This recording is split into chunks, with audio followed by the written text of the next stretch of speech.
Sana, tuwing umiinom ka ng alak, habang iniitit mo ang sigarilyo mo, habang nilulustay mo yung mga perang pinadala ko, sana maisip mo rin kung ilang pagkain ang tiniis kong hindi kainin para lang makapagpadala ako ng malaking pera dito.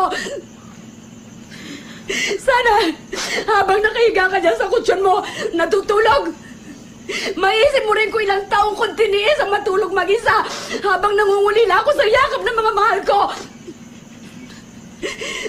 Sana maisip mo kahit konti kung gaano kasakit sa akin ang mag-alaga ng mga batang hindi ko kaano-ano. Samantalang kayo mga anak ko, hindi ko man lang kayo maalagaan. Kung hindi mo ko kayang ituring bilang isang ina, respetuhin mo na lang ako bilang isang tao. Yun lang, Carla. Yun man lang.